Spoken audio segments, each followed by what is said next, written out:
genre.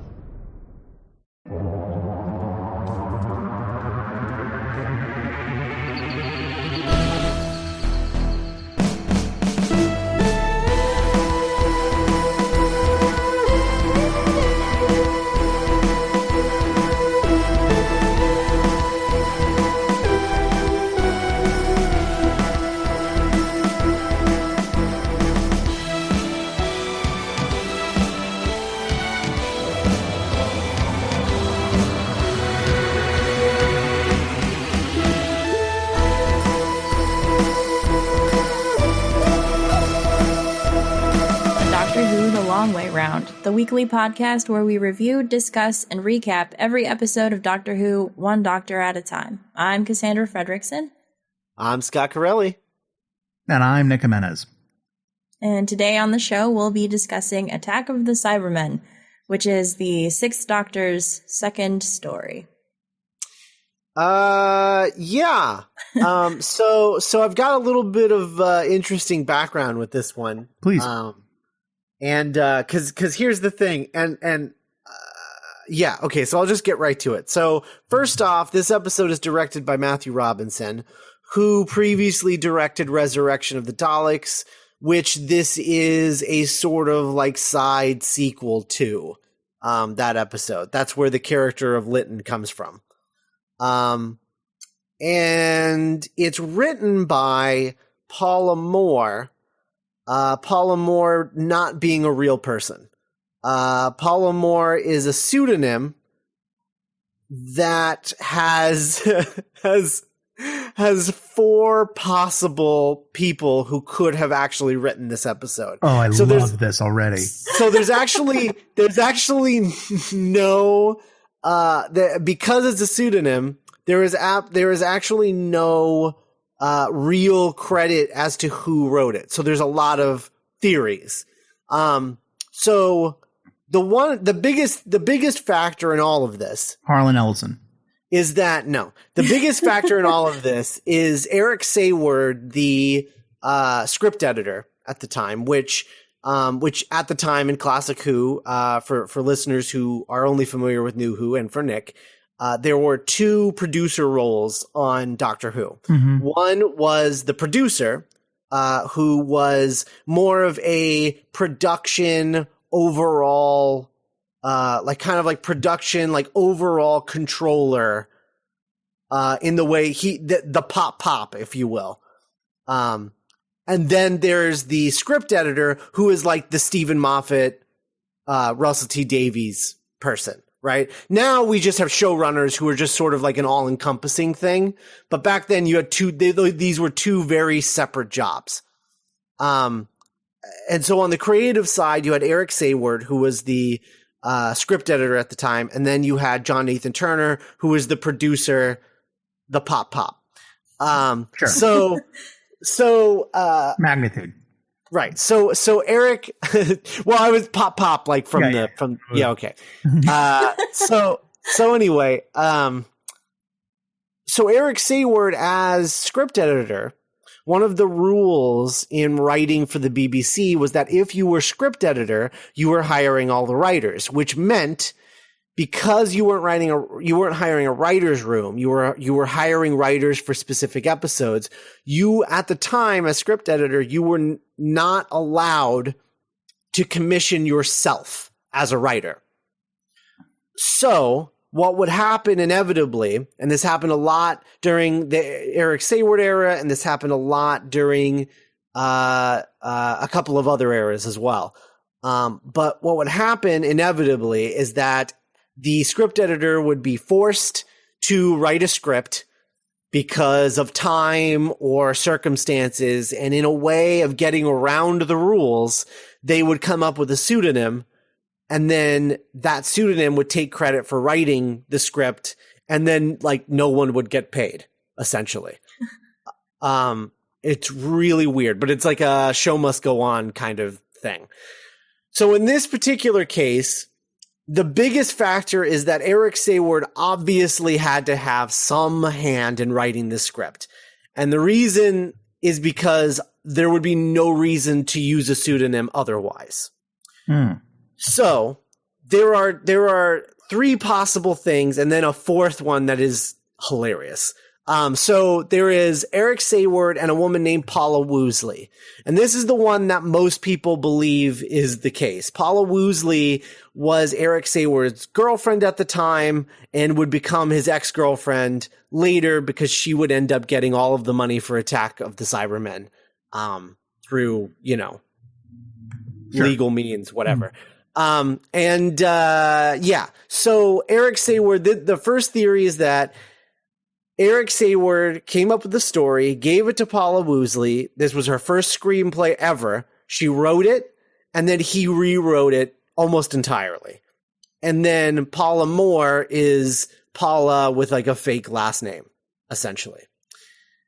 The other version of this is a man named Ian Levine, who was the unofficial fan advisor to the Doctor Who continuity.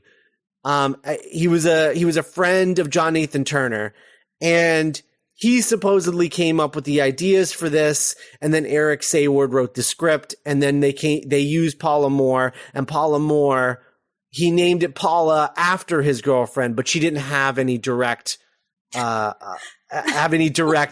like writing for it. She didn't do anything for it. And then the third option is a combination of Paula Woosley, Ian Levine, and Eric Sayward. The one that actually has come out very recently in the past like few years is the fourth option, which is Ian Levine claims he wrote all of it.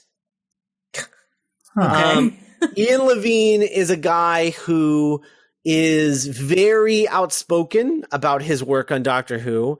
He thinks that this era and the Sylvester McCoy era owes a lot to him, and he thinks that he hasn't gotten a fair shake as far as credit, where credit is due, as the unofficial fan advisor of the show.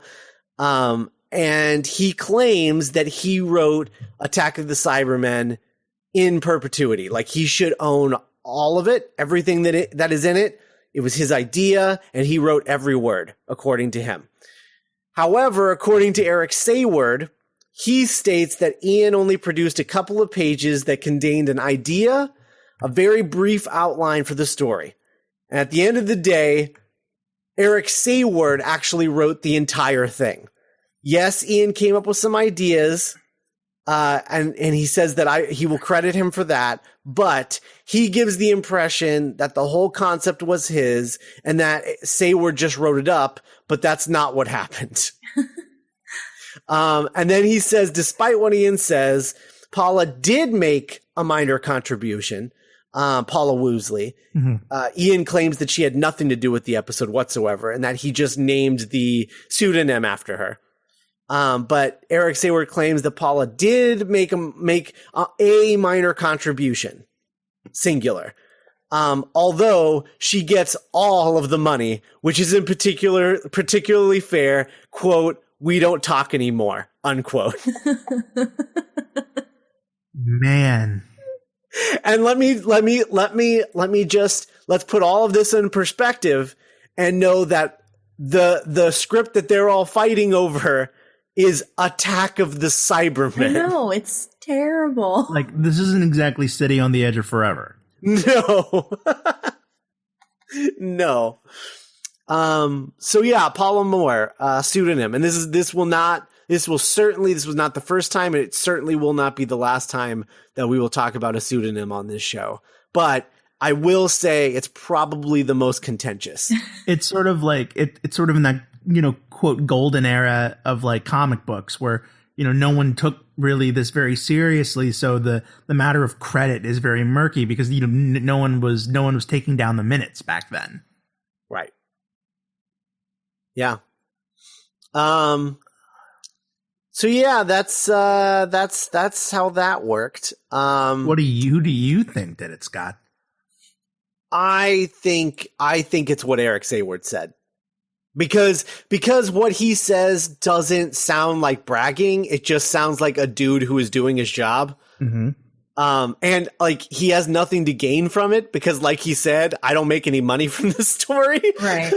So I feel like I think he's right. I think he wrote it. I think his girlfriend at the time, Paula, wrote bits of it or a bit of it. And I think that Ian may have came up with the story, but that's it. So I think it's probably the combination of all three.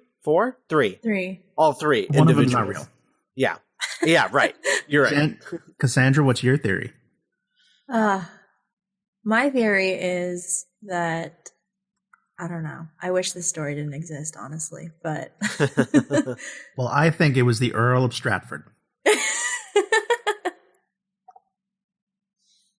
That would be because she was really queen. He was Queen Elizabeth's bastard son. Oh, just like man. Jack the Ripper. This story. So yeah. Have you heard that theory that Jack the Ripper was actually like royalty, and that's how like no one ever caught him was because they like hid it away? Mm-hmm. Really? Yeah, he's like the queen's like bastard son. Weird. Okay. Yeah. Cool. You've never heard that theory before? No. Now I'm gonna look it up after we're done. Yeah, like he was like it's a really good one. It's the one that I think is probably true. It was like, imagine like Queen Victoria is like Joffrey, just like the shame of the royal family, but they like had to keep it under wraps because it would ruin the royal line. Right. You know, they raised Jack the Ripper. That's crazy. So anyway, weirdly, that's keeping in tone with the story. Yeah. About Jack the Ripper. Because where we begin. Yeah. So I will say, I will say one of the things that I noticed in this is it really feels like Eric Sayward, who I do believe wrote most of it. It really feels like this is Eric Sayward trying really hard to be, Robert Holmes. And the reason that I say, and I'm not saying he's succeeding. He's certainly not succeeding. No. But the thing that I noticed while watching this is it has a lot of Holmes touches, a lot of Holmes style flares that he doesn't pull off any of them, but they're there in the way that like someone told him that this is how his stories work, and then he did it, but he didn't actually watch any of them to see how he did it. Mm-hmm. And the reason I say that is because there are a lot of characters in this story that have very distinct personalities and have their own journeys that they're going on and they're all very sort of like down to earth, like kind of like schmozy guys. Yeah. Mm-hmm. You know, and that is a Holmesian trick. Like that's a thing that he loves to do. Yeah. That's a dirty Holmesian trick. Yeah. Yeah. And so yeah, I found that from that perspective, I found this story interesting. But anyway, that's neither here nor there. We'll get to it. So, okay, let's talk about part one. Why not? So we start with some worker guys, some sewer workers getting attacked underground by something we don't see. A POV shot that's like some super 80s, like Saved by the Bell static. And then I wish the doctor, we go to the TARDIS, and the doctor is fixing the chameleon circuit because he says that it's been a long time, it's long overdue, should have done this forever ago. I'm finally going to fix the chameleon circuit, and it's going to be awesome. It's like he's finally taken the car into the garage. Yeah. And Peri says, you know, you're still, this doesn't seem like a thing the doctor should be caring about. You are probably still unstable from having just regenerated, which I find really interesting because typically with Classic Who, the companions stop referencing the fact that the doctor has regenerated by the time the second story rolls around. Mm-hmm. Like they're done referencing the fact that they're a new doctor. They're already used to it. Yeah, they just want the audience. Everybody wants the audience to just move on, right?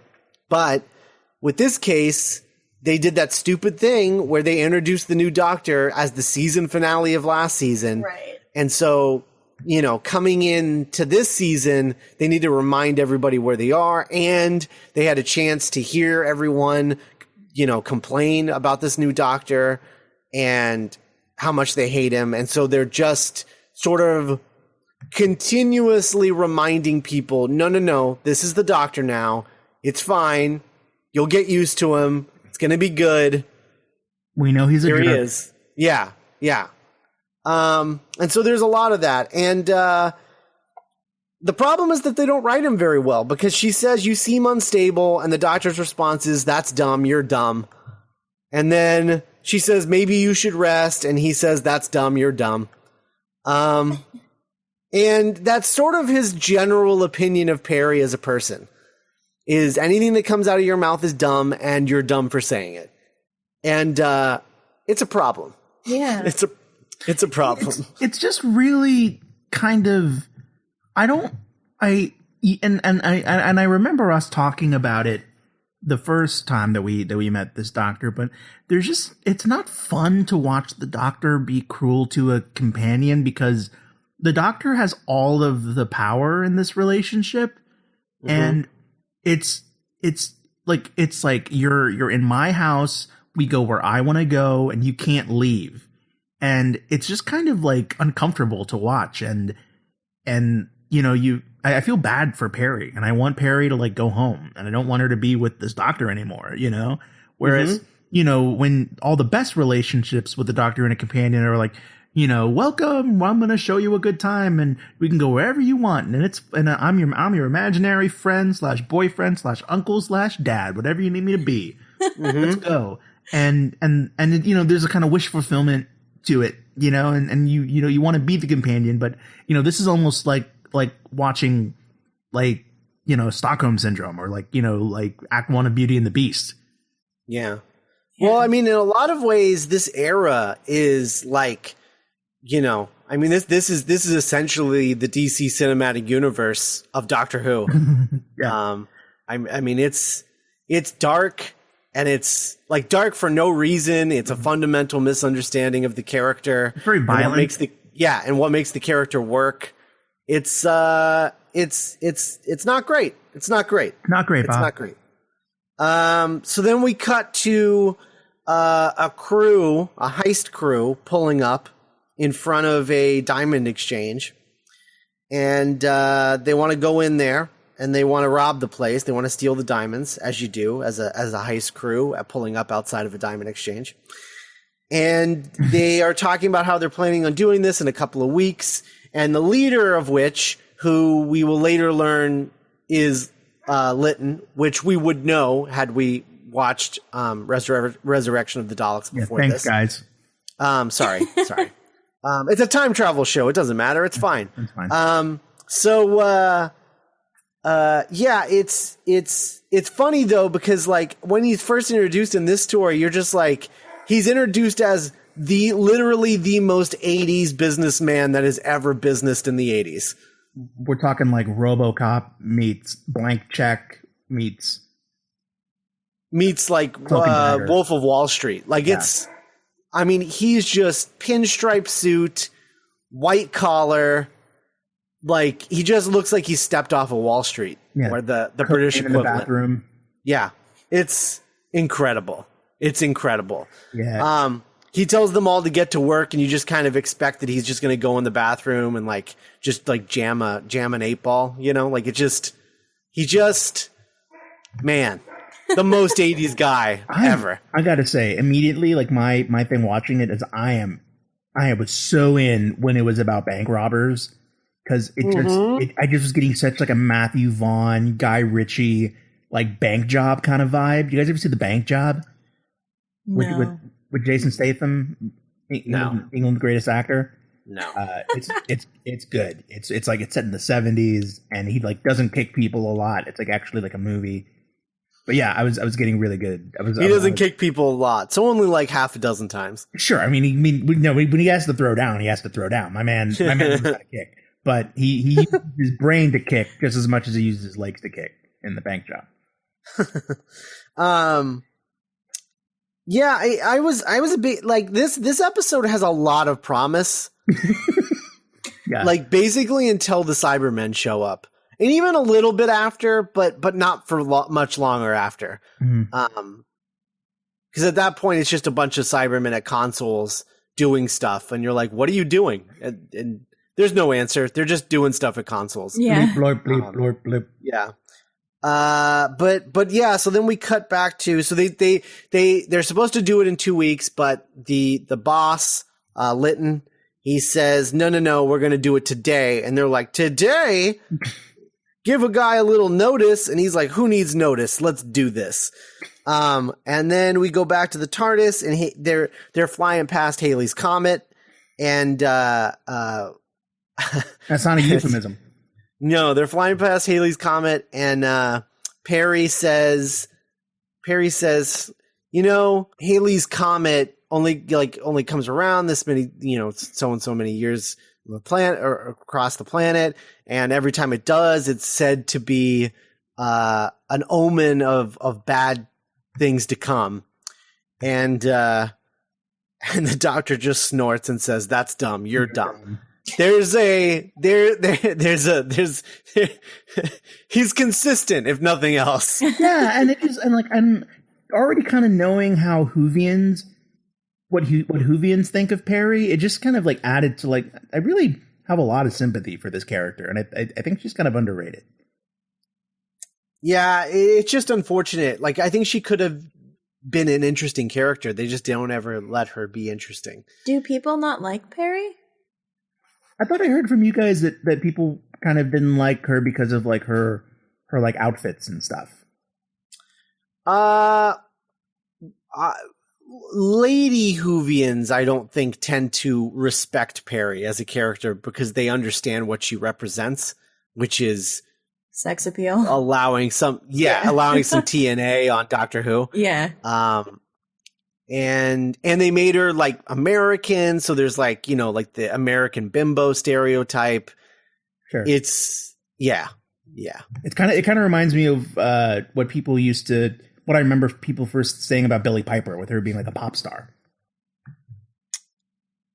Yeah. Although I would say that was probably a little worse. Yeah. This is more like we saw it all and now we have an opinion. Whereas like that was like a fandom online prejudgment, so Sure, fandom. Yeah. It would be like if Ariana Grande was like a companion. Right. Oh. So the heist crew are they've found a junkyard, and they're going in the junkyard, and there's a sewer entrance in the junkyard that they all they need to do is break through, and they can go through the sewer, and then they're going to blow a hole at the bottom of the diamond exchange, and then go up, grab the diamonds, and get out of there. Yes. And at the same time, in that scrapyard, the TARDIS lands, and it turns out that this is the I Am Foreman scrapyard, right? Yeah. Yeah. Okay. It was funny because I was watching it and I kept waiting for like the inevitable moment where they show the sign, but I must have missed it or something. I think they have like the address, because it's like 76 Totters Lane, so they have like the address later, but I don't think they have the sign. Oh, okay. So they're in the scrapyard from the pilot, from An Unearthly Child, and it's just another creative decision to reiterate that this is the Doctor, and look at how doctor-y he is. Look, he's in the scrapyard where Hartnell was. See, he's totally the Doctor. And then they're leaving the scrapyard, and he's got like this thing because they've gotten a distress call, and he's trying to track down where the distress call is coming from. So they're just like wandering around England and wandering around this neighborhood trying to track it down. And Peri is like, "Hey, you keep calling me. Your brains are scrambled. You keep calling me other names." And he's like what? And she names off. This is the funniest thing, because she names off She says, you've called me Tegan, you called me Zoe, and at one point, I can't believe this, but you have the tenacity to call me Jamie. And I was like, you mean a girl's name? Like a normal girl's name? Like, I know who Jamie is, Doctor. Yeah, well, yeah. Like, I know that the joke is that was a boy, but she wouldn't know that from the name. Right. I don't know. I think Jamie is like 60-40 a boy's name. Maybe back then it was. Maybe. Because I think Jamie from the last 5 years. I remember Jamie's in 80s movies. Girl Jamies. Yeah. Kind of like PJ Souls. Yeah. I don't know. Anyway, it's like if you were going to do that, maybe not pick like a gender fluid name, like maybe pick like Ben or something. Right. At one point you called me Ben. At one point you called me Brigadier Lethbridge Stewart. And I know that's not right. Yeah, so yeah, and he's very dismissive of her. That's dumb, you're dumb. Just in general. I'm awesome. And then he goes on a tirade about Zoe and how amazing she was, making Peri feel bad. Because that's what he's really good at, is making Peri feel bad. And then there's another reference that he actually acknowledges as strange, but I didn't get it. What was it? There's one where she's like, "You even called me." It was a villain. And he was like, "Oh, that person out there was a villain. There was a worthy opponent." Bah, bah, bah, bah. Oh. But it wasn't. It wasn't. I remember him saying that about Zoe, but he was talking about a companion and how smart and awesome she was. Okay, maybe that was it. Okay, that's probably it. So is this the first example of like reaching back to past eras? Because it's the first one that I've seen in this era of the show. No, because you saw in the first Fifth Doctor story when he was losing his mind, he was like wandering around the TARDIS, like doing impressions of the other doctors and calling Tegan by different different names. Yeah. So they're wandering around, and then eventually, and the heist crew are still like digging and stuff. I don't know. They're all in jumpsuits now. Like nothing really is happening with them. Get used to it. Yeah. So they find like a garage where the thing must be coming from. And instead of going into the garage, they run away from the garage because the Doctor figures something out. And then they go back to where the TARDIS is, and they find these two cops are following them. And so the Doctor beats up one of the cops, and Peri steals the gun of the other cop. And it's like, I'm going to shoot you. And he's like, all right. He makes Peri hold a gun up to this cop's head. Yeah. And then he handcuffs the other cop after beating up the first cop. And then they're like, all right. Yeah. And he stole his hat. Which Peri almost shot him in the head as a result. Because that's the kind of story this is. And then the Doctor's like, all right, well, I think it's coming from the sewer, so let's go on down to the sewer. And he goes down and then pops back up. He's like, come on. And you can just tell Peri's just like, why did they make me wear heels in this story? Oh my God. And then she takes her heels and goes into the sewer with the Doctor, which is ridiculous. Yeah, and then the heist crew run into Cybermen in the sewer. Yeah. And they shoot one with a gun. Mm-hmm. And he sprays Cybermen blood everywhere. Yeah. I mean, it's like a Tarantino movie. Yeah. It's like cyber juice. Yeah, just sprays everywhere. Like it hurts him. Like yeah. And then the 80s guy, well, I guess he's not super 80s guy anymore. Now he's just Lytton because he's in the jumpsuit. But Lytton says, he's like, hey, I came down here because I want to help you. And the Cybermen are like, LOL, yeah, right. And he's like, no, I'm serious. I really believe in what you guys are doing. You know, I know you're parked on the dark side of the moon. I love that album. Yeah, I know that you've got plans for Earth and I'm into it. I brought these guys down here to sacrifice for you so you could turn them into Cybermen.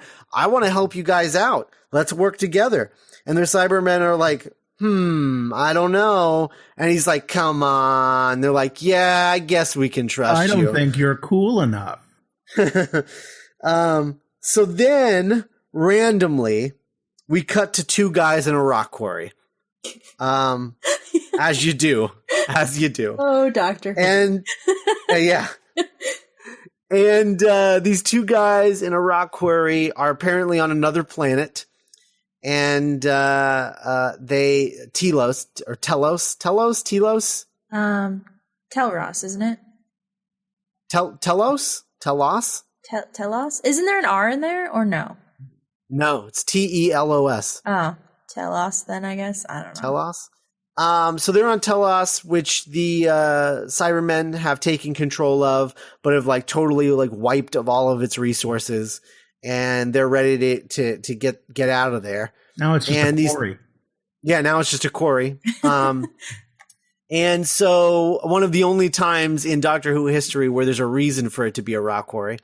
And so these two guys, there's a commotion, and then they run away from the group because they're slaves, and they're in silver jumpsuits. They look like they're wearing the same outfits as the Cybermen, but they're not Cybermen. They look like Dr. Evil's guards from the Austin Powers movies. Yeah, a little bit. Little bit.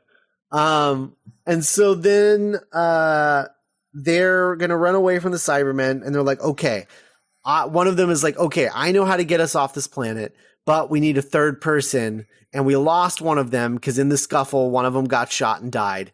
And he's like, okay, there's only two of us now, so we need a third person, but let's figure that out later. Let's get to there first. It's in the cyber control room, and we'll go there. We'll get the ship, and we'll get out of here. And everything will be great. And they're like, okay, let's do it. So they start crawling around the rock quarry. And we keep coming back to them a lot in the second half of the story, almost as if it was constructed as a 4-part story. Weird. Yeah, so we keep going back to them, and literally all they're doing is bickering amongst each other and reiterating what their plan is. That's all that they do. And yeah, so then Lytton, we get the revelation that Lytton is actually from Resurrection of the Daleks, and the Doctor's like, oh, that guy, I hate that guy. Let's go stop that guy. And then the Cybermen, they go back to the TARDIS. The Cybermen were waiting for them. They've invaded the TARDIS, and it looks like it's going to be bad news. And we cut back to the two guys, the rock quarry, and they decide that they're going to fight. They're going to fight a Cybermen, and they're going to steal its head. And the other guy, the dumb guy, the bald guy, there's a balding guy, and then there's a bald guy. And the bald guy is like the dumb guy. And then the balding guy is like the Mo. He's like the brains of the operation. And so the balding guy is like, we need a Cyberman head.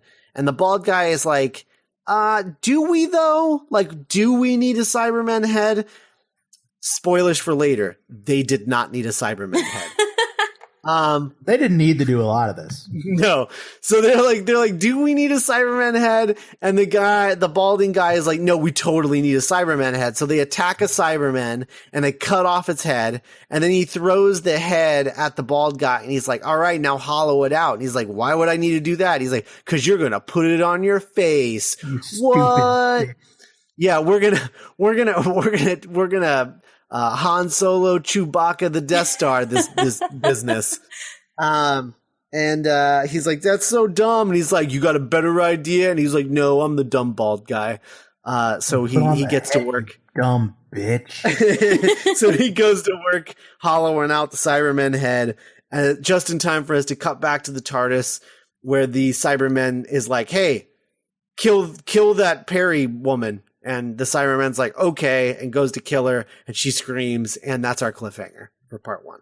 I will say that I like that there only has to be one, like, bad fake out cliffhanger instead of 3. I will say this: part 1 is considerably better than part 2. Well, yeah, in classic Doctor Who and in classic Stephen King novel fashion, the setup is always much more intriguing than the payoff. I don't know. It kind of pains me to think about it that way because, like, part 1, to me, at least, is like just straight up terrible.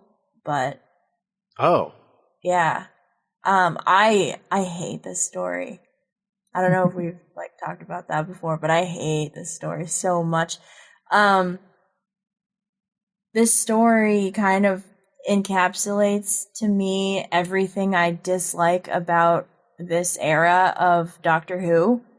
And I also am not super into Eric Sayward as a writer, which, you know, considering he probably wrote most of this is probably why I don't like it. But I can kind of see where the that unofficial fan dude, I always forget his last name. It's like Ian something. Ian Levine. Yeah. Because I think this part is like interesting, but it's also like it gets mired in its own continuity, which happens a lot in the second part too.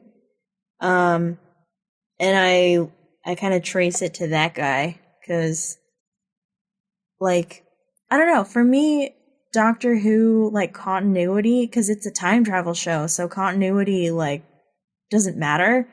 And it's whenever they are very nitpicky about, like, continuity, I think it always kind of falls flat because they're frequently they're referencing a better story than the one that they're like that's actually happening. And by drawing that comparison, it kind of the story always suffers, I think. But yeah, it's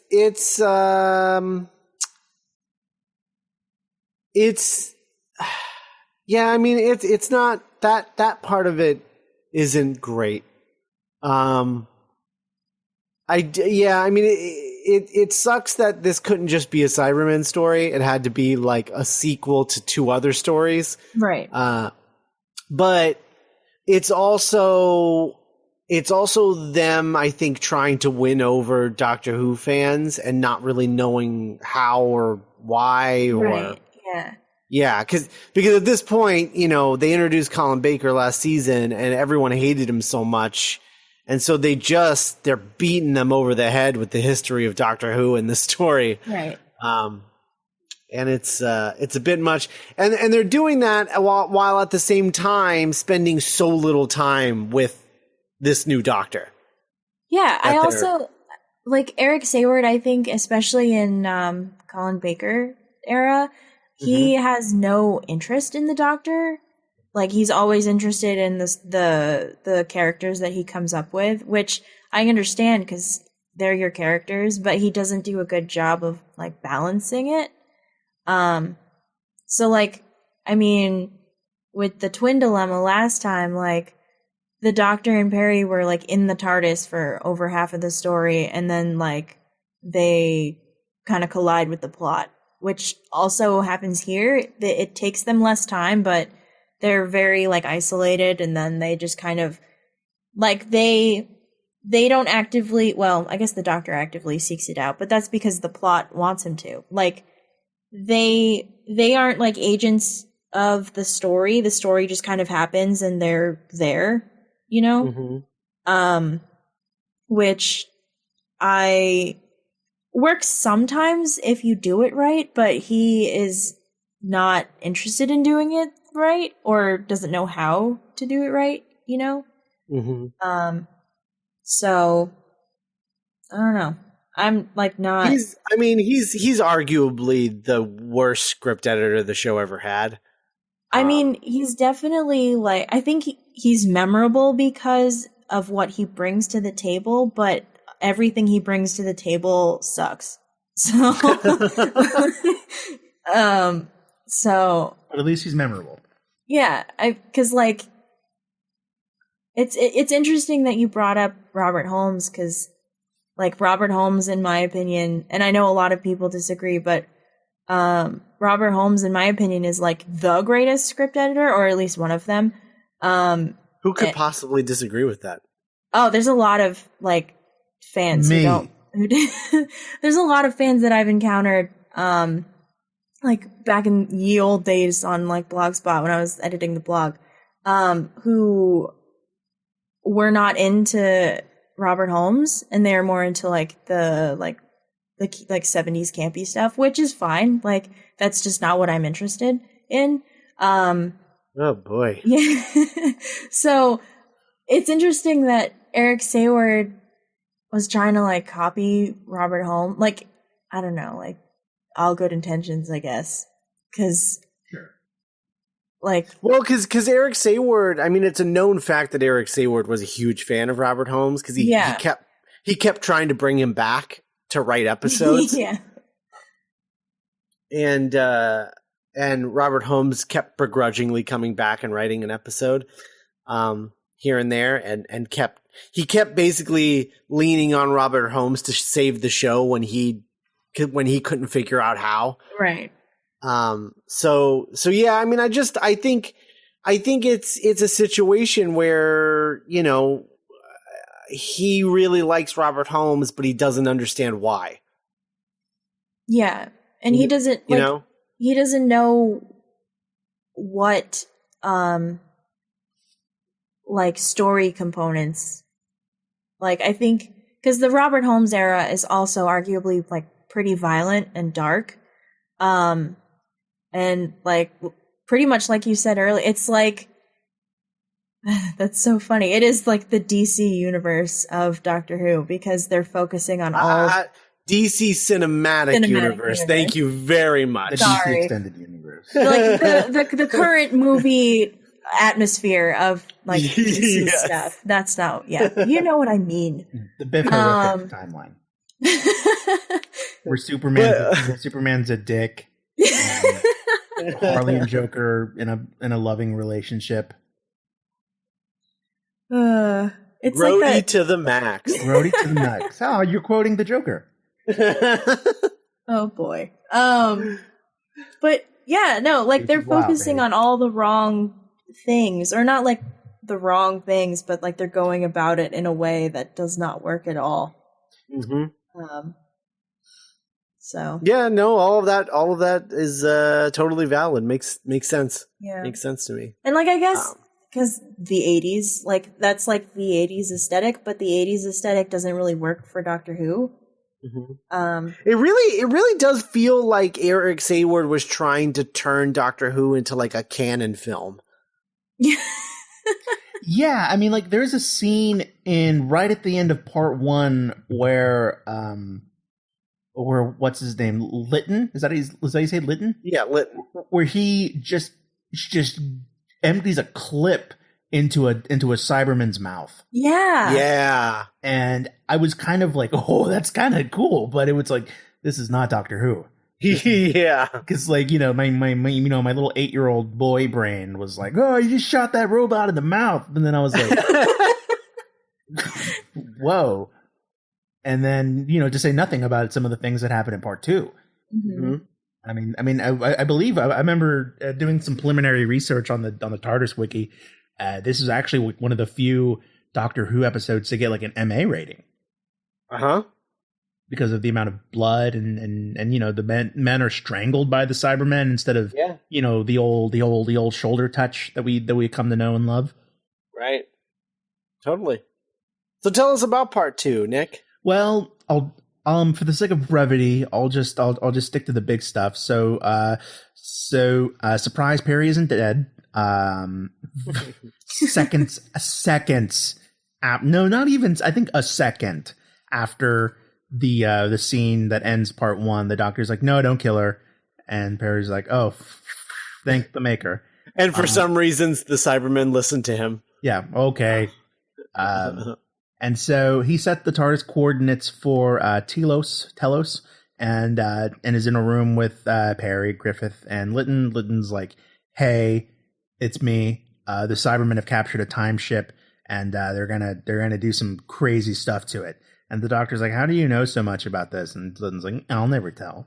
And it turns out that in 1986, which in this timeline is the future, the Doctor actually destroyed, or was kind of responsible for, the destruction of Mondas. And so the Cybermen are going to... So, like, there's... Okay, so have we talked about the Cryons yet? No, because they don't come up until part 2, I don't think. Okay, cool. So they came... So there's these race of other tinfoil people called the Cryons. And they need a really cold environment. So the Cybermen are annihilating the Cryons and using their sub-zero refrigerated cities to store cyber troops of their own army after the Doctor kind of destroyed their base in 1986. Is that a reference to something that happened before that I just haven't seen yet? Yeah, it's Hartnell's last story, actually. Oh, okay, so an old school story. Yeah. It's the first Cybermen story. Oh, okay. Nice. Yeah, so there are references to 3 different stories, right? 10th Planet, Tomb of the Cybermen, and Resurrection of the Daleks, right? And this is more than the current show even ventured. And Unearthly Child, obviously. So right, yeah. Right. Yeah, so four major references. That's absurd. Yeah, I mean, imagine like a David Tennant episode with that much fan service. Yeah, I mean that's all it is fan service. It's obnoxious. Oh, by the way, have we talked about this is, I don't know why I'm doing this now, but do we have news to talk about after we're done covering this episode? Not all I know is that they are finished with the Block 1 filming, and they've started production on Block 2. That's all I know. I read the other day that they officially confirmed that David Tennant is staying on past season 10. David Tennant. Or Peter Capaldi? Yeah, Peter Capaldi is staying on past season 10. Have we not talked about that already? I thought we had. I don't think we had yet. Oh, okay. Well, is that official or is that rumored still? It's official. Oh, okay. All right. So that's interesting. And there was also some really cool quotes about Stephen Moffat saying that he's going out of his way to not really add a lot of pomp and circumstance to his final episode. That he really wants it to just be like another episode. So he's cutting Russell T a good one, is he? Yeah. Well, he actually gave a kind of charming quote where he was like, "I'm worried that if I try to do something like Russell T, then it'll just backfire in my face and no one will care, and then my ego will get hurt. So I'd rather just like quietly end rather than try to make a big to do of it and have it backfire." Kind of like Time of the Doctor. Anyway, yeah, good for him.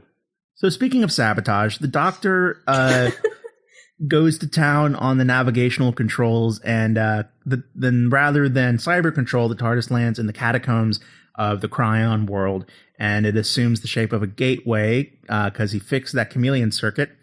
And the Cybermen are immediately attacked by a crazed rogue Cyberman who has been driven insane by I guess he's gone tomb crazy. I guess. Tomb crazy. Yeah, I've got the tombs crazies. And so they're distracted by that. And then Peri, Litton, and Griffiths escape. Peri is rescued by some Cryon freedom fighters who are amazing. And they find out that they've actually answered Litton's distress call, and he was actually kind of in a Kingdom of the Crystal Skull-like move, has actually been manipulating the Cybermen to bring him to Telos. And the Cryons have hired him to stop the Cybermen from destroying their world, and like all their troops are gone, and they're trying to steal the time vessel to prevent the controller from succeeding. So, and by the way, he's getting paid in diamonds, which on Telios are actually not that rare or valuable. So they're just like, here, they're just throwing diamonds at him, like take them all. Which I have to question, because it's just like, I mean, presumably they're being made the same way. Otherwise, they're not really diamonds. Sure. So they've got to be some sort of rare, right? Yeah, I mean, that you have to cut away at the rock, right, to get a diamond. Yeah, it's really silly, you guys. Not a lot of thought was put into this episode. Isn't there a planet in the galaxy where it rains diamonds? I think so. I remember reading about that on like one of those like science porn like Twitter. You know what I mean? Weird. Yeah. That would be nuts. Maybe this is the planet where that happens. Nice. Scions. How sad would it be if we find intelligent life and they're just by the way, the scions, can we talk about the fact that they look like they're like mustachioed lady like well, that's ladies? the thing. It's like they have like little billy goat beards, but the one that the doctor talks with Flast is a woman. But they all are, I think. They're at least all played by women. Yeah, but like they have like weird little. I mean, I don't mean to assign gender conformity to these robots, but it was just. I don't think they're robots. They're like these weird, like bearded fish ladies. Like but they kind of they're like kind of scaly, but they kind of look like cousins of the Cybermen. They don't look really that much different from them. I think they're just. I think what you're mistaking it for cousin kinship is just leftover material that they use to create them. Gotcha. Everyone's metallic, like to save budget. Yeah. So they're pronounced sirens or sirens. Sirens, yeah, like you're mispronouncing crayons. Okay, I've been pronouncing them cryon for the past few minutes. So anyway, maybe it is cryon. Yeah, cryon. You're right. It's like crayon, but without the A. Okay, cryon. so the cryons are fighting a very unsuccessful guerrilla war against the Cybermen, where they're sabotaging the tombs to try and delay the Cybermen taking over their home. So the Cybermen has a plan to prevent Monda's destruction by traveling back in the time vessel and diverting Halley's Comet, which I don't think Halley's Comet into Earth before Mondas has absorbed too much energy. So they're like going back in time to alter the course of Halley's Comet. You got that? Meanwhile, Lytton and Griffiths find two escaped prisoners outside the city, our old friends, and they convince the group to rise up and capture the time vessel because they need at least 3 people to operate it. And Lytton's like, look, if we don't do this, we're all going to die. And the prisoners are like, we all know how this is going to end. We might as well just team up with this guy. And so they head into a hidden tunnel, which leads directly to the cyber control room. And right as they're climbing, there's like a scene. There's like a really extended scene where they literally just show each and every member of this group climbing up a ladder. Like that's called time filling. Yes, and then right at the very end, Lytton is just kind of grabbed by the ankle, and then everyone's like, "Leave him! He's gone! It's too late." Leave him for dead. The Doctor is not happy about the Cybermen's plan because they're altering the laws of time and space, and if the Doctor stands for one thing, he stands for the laws of time and space. LOL. JK. Hey, you want to see the beginning of time, girl I'm into right now? I'll show you. I'll show you right before. I have never shown this to anyone before. Anyone. We definitely won't run into any of my other selves at the beginning of time. I don't do this. That would be a really fun short story of just like the Doctor with all of his companions. Oh yeah, like showing up at the same time period just to show off something. Yeah, it turns out that the moment of the Big Bang is kind of like his makeout point. Yeah. You take all your companions here? No. Beep, beep, borp, beep. And then you see like 10 like waving and the Doctor's like, get out of here. So not cool. Oh my God. So, the Doctor kills a Cyberman in one of many unrealistic bursts of uncharacteristic bursts of violence that he has. He murders a guard and is like, come on, let's go. And then Flast the cry and is like, I cannot leave because I will boil. I need I need it to be really cold. But I will use the lance to detonate the Vasteel and destroy the cyber control room. Meanwhile, Lytton is having a very bad time. He's like 40% Cyberman at this point. And the Doctor and Peri reunite and make their way separately to the TARDIS, where they lure the guards out, and then the Doctor just goes Rambo on them. It's just weird. It's just really weird. I think the biggest problem with the violence in this is that if they were going to go violent, they cast the wrong Doctor. I think that's the whole thing, because John Pertwee, he has his fair share of violence. I mean, it's silly. And you can imagine it's silly judo chopping violence, but Right. it's not. It's still violence, but you buy it because it's John Pertwee. But with this, it's just like, this guy isn't killing anybody. This guy isn't beating up cops. Well, because I don't want to be unkind to any of the Doctors, but Colin Baker, just in so far in what I've seen, he kind of has like a very bratty kind of stuck up vibe to him. Sure. Whereas like we all know that Matt Smith could be bratty sometimes, and the Doctor, part of the charm is the Doctor can be things like grumpy and irritable, but it's always kind of in a cool, not a cool, but like in an endearing way. But Colin Baker just kind of comes off as like a rich, like daddy's boy. And It's really funny that you say that, because initially, like, their plan was like a long game, like, of character development, I guess. So he's supposed to be like this bratty, like, the analogy is like Mr. Darcy, like in Pride and Prejudice. So like this like haughty guy who thinks he's correct about everything, and then he like kind of finds his place and is a better person. But whereas just in time to regenerate. Yeah, Sure. exactly. but like if you look at see, my thing about that's a brilliant idea, because Mr. Darcy, but the thing about Mr. Darcy is he was fascinating. You like, especially both the reader and Liz were kind of like, oh, I just want to, but God, he's so hot, or he's just, oh, he has a sister that I never knew about. Oh my God, he has layers. Oh my God, you guys. Oh Right. my God, Darcy. Like Colin Firth, or what's his name from the Joe Wright movie, who I think is really good. Mhm. Anyway, I didn't mean to talk about Pride and Prejudice that much, but so the Doctor's, Lytton is like, please kill me. I don't want to live like this. The Doctor's like, that's not my bag.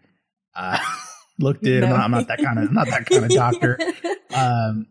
And then the Controller comes out, and Lytton, in a final burst of humanity, is able to take control of the Controller's weapon, and kills both of the Cybermen guards and the Controller, but costs his own life in the process. And it makes the Doctor sad. And then the episode ends. Yep. He's like, I misjudged him. Well, better start hitting the old dusty trail, and then just leave. Yeah. And like, I guess, was the whole point of that episode that the Doctor had judged him wrong? Because that really wasn't, he didn't start the episode out with very strong opinions of Lytton. He just kind of ran into him. You know what I mean? Right. It's just, it was a really weird ending to the story. I think because like he's like a villain-ish in like the last time we saw it, which I honestly don't remember at all. I thought they were just like making stuff up again. It's like, oh yeah, the Doctor knows this guy, like whatever. But yeah, I don't know. It's a weird place to end it. Not the best. No. Did we talk about the hand crushing? No, we did Because not. the Cybermen crush Lytton's hands. And it's really bloody. And it's bad. It's real bad. Yeah, I mean, they don't even try to make the effect work. They just obviously had him squeezing blood packets, but somehow it still manages to be super gross. Mhm. It's kind of, this whole episode is kind of like what the movie that the kids in Super 8 were making. Yeah, a little bit. Yeah, so they're trying to get him to talk, and they crush his hands to get him to talk, and he still doesn't talk, and his hands get crushed, and it's all bad. And then they turn him into a Cyberman, and he stabs a Cyberman. He stabs a Cyberman. There's blood sprays everywhere. It's a green, right? Yeah. Well, yeah, it's Cyberman blood. Mostly Like oil. Like Vulcan. Cyber blood. Cyber blood. That's a Cyber villain. blood. That's a villain in Suicide Squad. I'm Cyber Blood. That's believable. Yeah, it's not great. Not great. Not great, Bob. Not great. You know what is great? Our website at duelinggenre.com. You can also email us at contact@thedoctorscompanion.us. Twitter, we're on Twitter. It's at TDCpod. Tumblr, The Doctor's Companion Podcast.tumblr.com. We are all over social media. Facebook. Check us out on Facebook. iTunes, if you subscribe there, leave us a 5-star review. That'd be awesome. We would love you forever. And we are also on Scott and Nick are on Back to the Future Minute, which is fun. I mean, it is fun. You're also on occasionally. I'm on once a movie. And we also have Geek by Night, which if you haven't checked that out yet, which you directed. Yeah, the 10th episode just came out. I'm really proud of it. So you have 10 episodes to binge listen to if you so desire to, which you should. We're both proud of you. Oh, thank you. And if you would like to support our efforts, you can find us on Patreon. We're duelinggenre.com/support. And we also have a one-time donation PayPal button. So if you don't want to put your information into Patreon, you can hit us up on PayPal. And we also have merch, which is super exciting. You can buy our faces on a shirt if you are into that. Or a poster or a mug or any other kind of stuff. Yeah. And very special thanks to our Patreon associate producer, Leaper182. And next time, we will be talking about Sylvester McCoy's second story, Paradise Towers.